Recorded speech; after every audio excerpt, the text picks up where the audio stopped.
ஸ்ரீமதே ராமானுஜாய நமக. ஆண்டாள் திருவடிகளே சரணம். நமஸ்காரம். 28வது பாசுரம் பார்த்துட்டு இருக்கோம். கறவைகள் பின் சென்று காணம் சேர்ந்து உண்போம், அறிவொன்னும் இல்லாத ஆய்குலத்து உந்தன்னை பிறவி பெருந்தனை புண்ணியம் யாமுடையோம், குறைவொன்னும் இல்லாத கோவிந்தா உந்தன்னோடு உறவேல் நமக்கு இங்கு ஒழிக்க ஒழியாது, அறியாத பிள்ளைகளோம் அன்பினால் உந்தன்னை சிறுபேர் அழைத்தனவும் சீறி அருளாதே, இறைவா நீ தாராய் பறையேல் ஒரெம்பாவாய். இந்த பாசுரத்துல ஆண்டாள் கண்ணன் கிட்ட சொல்றார், கறவைகள் பின்னாடி போறதையே பெரிய பாக்கியமாக கொண்ட அறிவு ஒன்றும் இல்லாத ஆய்குல பெண்கள் நாங்கள் அப்படிங்கிறார். ஆறறிவு அப்படின்னு சொல்வா, எங்களுக்கு ஒரு அறிவு கூட கிடையாது. இடக்கை வலக்கை தெரியாது. பட்டு பட்டுன்னு இடது கையால் தான் பால், மோர், தயிர் எல்லாத்தையும் எடுத்து எல்லாருக்கும் கொடுப்போம். ஏன் கண்ணனுக்கே அப்படிதான் நாங்கள்லாம் கொடுப்போம். எங்களுக்கெல்லாம் எண்ணிக்கையே தெரியாது, எவ்வளவு மாடுன்னு எண்ண தெரியாது அப்படிங்கிறா ஆண்டாள். இவ எப்படி தெரியுமா எண்ணுவா? எவ்வளவு மாடு மேய்ச்சிட்டு வந்திருக்கே அப்படின்னு, அதுக்கு அவ்வளவு படி அரிசி தரோம் அப்படின்னு சொல்லுவா. 10 மாடு மேய்ச்சான்னா 10 படி அரிசி கொடுப்பா. சரி, இவாளை எவ்வளவு மாடு மேய்ச்சிருக்கேன்னா இவாளுக்கு கணக்கு சொல்ல தெரியாது. மாட்டெல்லாம் கொண்டு வந்து நிற்க வச்சுட்டு ரெட்டை ரெட்டை கொம்பா எண்ணின்றே போவா. இப்போ 12 மாடு தானே வரணும், ஆனால் 24 மாடுன்னு போய் சொல்லுவா. அவ்வளவு புத்திசாலிகள் இவாள்லாம். இல்லாத பொண்ணை என்ன தெரியுமா பண்ணுவா? வாலை மாட்டை நிற்க வச்சு அதோட வாலை பிடிச்சி பிடிச்சி 1 2 3ன்னு எண்ணுவா. வாலை பிடிச்சி இழுத்தா மாட்டுக்கு கோவம் ஒரு மொழியோ, அது கோச்சுண்டு போயிடும். ஒரு மாடு 10ல் 1 போயிடுத்துனா 9ன்னு தெரியாது. மறுபடியும் திருப்பி எல்லா மாட்டையும் நிற்க வச்சு மறுபடியும் முதலேருந்து ஆரம்பிப்பார். அப்பேற்பட்ட அறிவு ஒண்ணுமில்லாத ஆய்குலம் இவாள்லாம். கண்ணன் சொல்றான், சரி நான் ஒத்துக்கிறேன், நீங்கள்லாம் அறிவு ஒண்ணுமில்லாத ஆய்குலம் தான். அட்லீஸ்ட்டு உங்க முன்னோர்களாவது கதை புராணம் இதெல்லாம் கேட்டிருக்காளா? அந்த புண்ணியத்துக்கு வேணா நான் மார்க்கு போட்டு எடுத்துக்கிறேன், உங்களுக்கு நீங்க கேட்ட பறையை கொடுக்குறேன் அப்படின்னா. இல்லையே கண்ணா, எங்களோட குலமே ஆய்குலம்தான். நாங்களாவது உன் முன்னாடி நின்றுட்டு ஏதோ இந்த பாட்டை பாடின்னு இருக்கோம், அவளுக்கு அது கூட தெரியாது கண்ணா அப்படின்னா. Sorry, how can I help? கர்மயோகமும் இல்லை, ஞான யோகமும் இல்லை, தகுதியே இல்லாதவளுக்கு நான் பறைய கொடுத்தா என்ன தெய்வம் அப்படின்னு என்னை எல்லாரும் பரிகாசம் பண்ணுவா அப்படின்னான் கண்ணன். அப்புறம் பார்த்தா அவ பரிதாபமா நிக்கிறத பார்த்தா, சரி உங்களுக்கு ஆச்சாரியன் யாரு, அவருக்காகவாவது உங்களுக்கு நான் அனுகிரகம் பண்றேன் அப்படின்னு சொன்னா.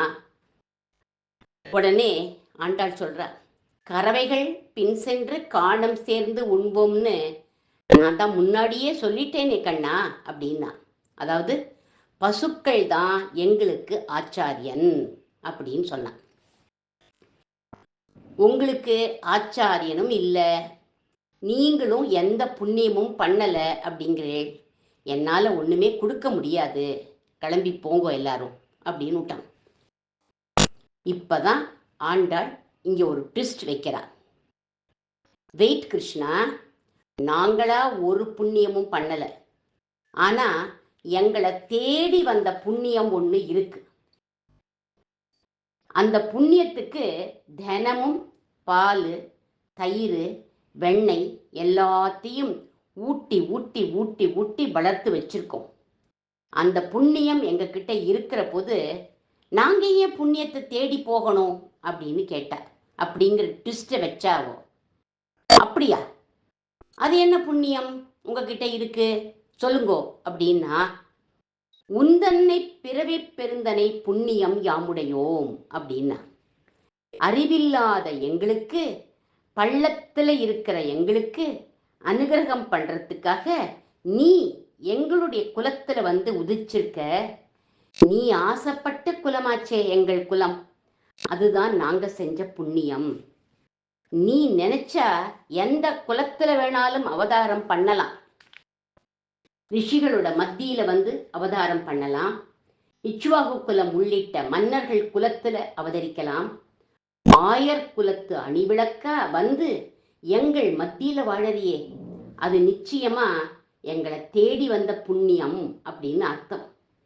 எல்லாரும் ஒன்ன தேடிட்டு போவா, ஆனா நீ எங்களை தேடி வந்திருக்க அப்படின்னு சொன்ன ஆண்டாள். பகவான் பல அவதாரங்கள் ஏன் எடுக்கிறான் அப்படின்னா, ஜீவாத்மாவாகிய நம்மளுடைய பாபத்தை போக்க அப்படின்னு சொல்ற சுவாமி வேதாந்த தேசிகன் தயாசதகம்னு ஒரு கிரந்தம் பண்ணார். அதுல ஒரு ஸ்லோகத்துல சொல்ற, பெருமாள் ஏன் மீனா, ஆமையா, பன்றியா, மிருகமா அவதாரம் பண்றான் அப்படின்னா, சாதாரணமா எல்லாரும் என்ன சொல்லுவா, பிரளயக்கடல்லேருந்து வேதங்களை மீட்டு கொடுக்கணுங்கிறதுக்காக மீனா வந்தான் பகவான். பிரளயக்கடல்லேருந்து பூமியை இடர்ந்து எடுக்கணுங்கிறதுக்காக பன்றியாக வந்தான் அப்படின்னு தானே சொல்லுவா எல்லாரும். பெருமாள் அந்தந்த மிருக வடிவத்துல வந்ததுதான் இதெல்லாம் பண்ணணுங்கிற அவசியமே இல்லை. அவன் நினைச்சா சங்கல்ப மாத்திரத்துல எல்லா சங்கடங்களையும் போக்கக்கூடியவன். பின்ன ஏன் மிருக வடிவத்துல வந்தான் அப்படிங்கிறார்கள் அப்படின்னா, அதுக்கு சுவாமி தேசிகன் காரணம் சொல்றார் இந்த தயாசதக ஸ்லோகத்துல. ஒரு ஊர்ல ஒரு பெரிய மகானுபாவன் இருந்தானாம். எப்பவும் பொய்யே தான் பேசுவான், சதா பொய் தான் பேசுவான். பொய் பொய் பொய் பொய்ன்னு வாயிலேந்து ஏதாவது வார்த்தை வந்தாலே அது பொய் தான். அப்பேற்பட்ட மகானுபாவன் ஒரு நாளைக்கு திருந்திட்டான். திருந்தி அங்கேருந்து நேர தாயாருடைய திருவடிகளை பற்றிட்டான். பத்மாவதி தாயார் திருவடிகளை பற்றிட்டான். திருவேங்கடமுடையான் கிட்ட சரணாகதி பண்ணிட்டான். தாயார் உடனே கருணாமூர்த்தியாச்சே, தயாதேவியாச்சே அவள்.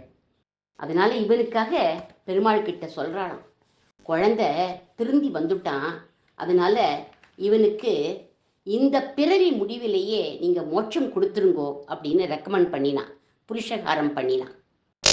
பகவானும் சரி, இவன் சரணாகதி பண்ணிட்டான், மோட்சம் நான் கொடுத்துடுறேன், ஆனா இவ்வளவு நாளா பொய்யே பேசி இருக்கான், அதுக்கு ஏதாவது தண்டனை கொடுக்க வேண்டாமா? அதனால 7 ஜன்மா அவன் மீனா பிறக்கட்டும், அதுக்கப்புறம் நான் மோட்சம் தரேன் அப்படின்னான் பகவான். உடனே தாயார் சொல்றா, நம்ம குழந்தை எதுக்கு 7 ஜன்மா மீனா பிறக்கணும்? அவனுக்கு பதிலா நீங்க பெரிய மீனா மத்ஸ்ய அவதாரம் பண்ணி அவனுடைய பாபங்களை நீங்க போக்கிடுங்களே அப்படின்னா, இந்த பிறவி முடிவிலேயே அவனுக்கு நீங்க மோட்சம் கொடுத்துடுங்கோ அப்படின்னு சொல்றா தயாதேவி தாயார்.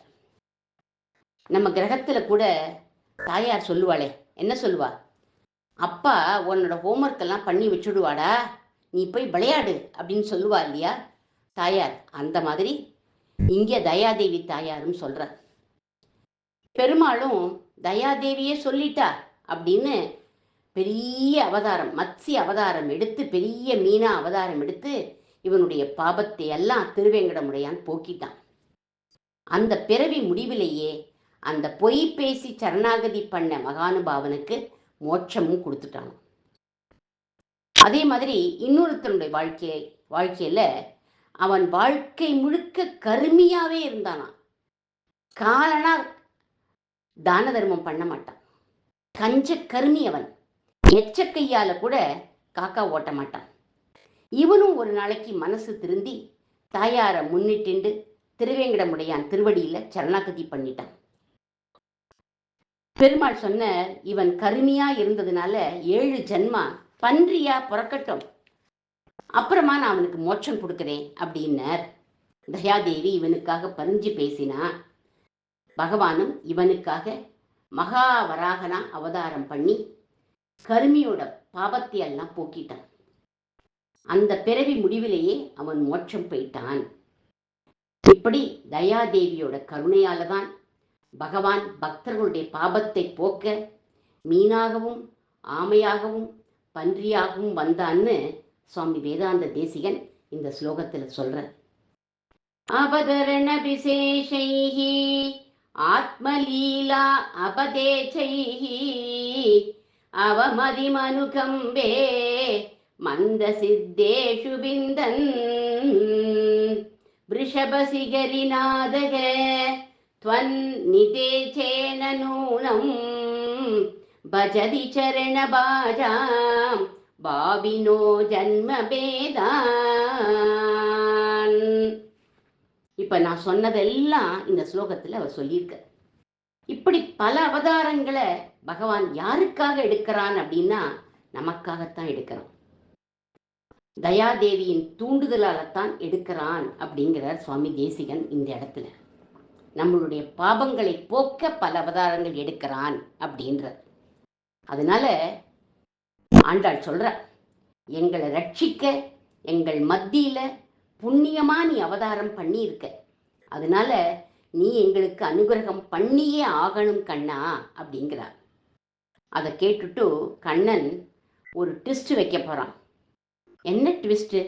அதை நாம் நாளை அனுபவிப்போம். ஆண்டாள் திருவடிகளே சரணம்.